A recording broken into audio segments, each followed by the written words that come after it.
ফরজ নামাজে রাকাত যদি ভুল হয় কি করবেন?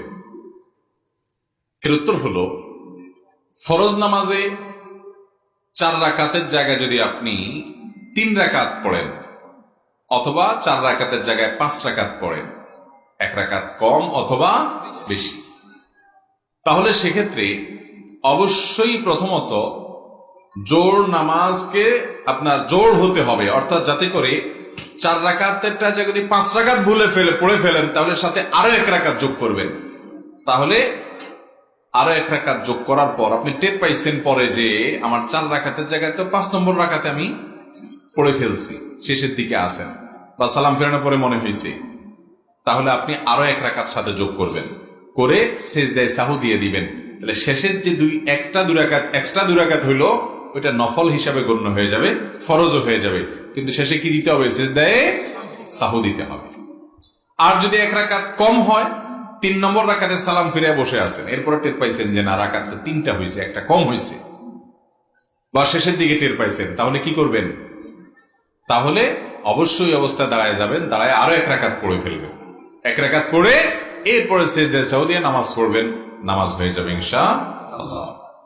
আর যদি 5 রাকাত পঞ্চম রাকাতের মাঝামাঝি পর্যায়ে বা দাঁড়ানো অবস্থায় মনে হয় 4 রাকাত থেকে উঠে দাঁড়ায় গেছেন, এখন মনে হয়েছে, তাহলে ওই অবস্থায় ফেরত আসবেন, এসে সেজদায়ে সাহু দিবেন বসে, এরপরে নামাজ হয়ে যাবে ইনশাআল্লাহ, এবং আপনার কোনো আর ওই নামাজ দোহরাইতে হবে না।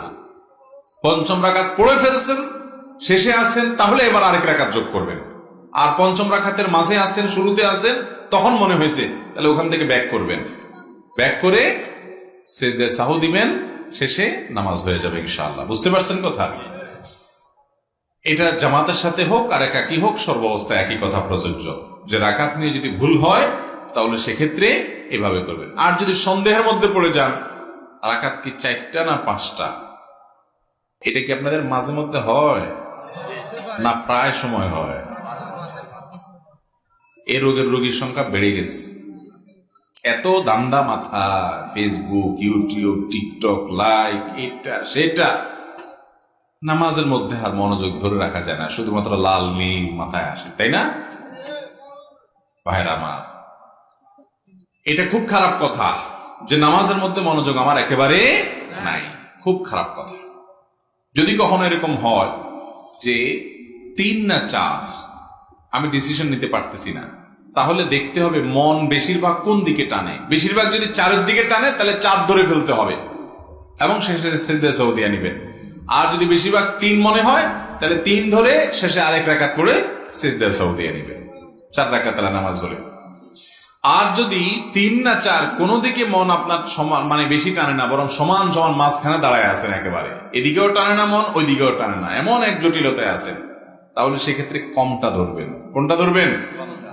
3 না 4, 3-এর দিকেও মন অর্ধেক টানে, 4-এর দিকেও মন অর্ধেক টানে, মনে কোনো দিকে টেনে বেশি নেওয়া যাচ্ছে না, একবারে মাঝখানে দাঁড়ায় আছে, তাহলে ওই 4 রাকাত নামাজকে কমটা ধরে রাখবেন, 3 রাকাত ধরবেন, ধরে আরেক রাকাত পড়ে শেষে সিজদায়ে সাহু দিবেন, নামাজ হয়ে যাবে। কথা কি বুঝাতে পারছি?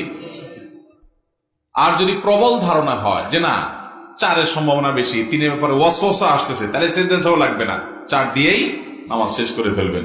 আর 3 সম্পর্কে যে হালকা হালকা মনে হচ্ছে, এটা বুঝবেন যে শয়তানের ওয়াসওয়াসা, ওইটার কারণে সিজদায়ে সাহু দেওয়া লাগবে না। তাহলে মাঝামাঝি দাঁড়ায় থাকলে কমটা ধরে সিজদায়ে সাহু দিবেন। আর কোনোভাবে যদি ডিসিশন নিতে না পারেন তাহলে যে পদ্ধতি বলে ওই পদ্ধতি অবলম্বন করবেন। বুঝে আসছে কথা?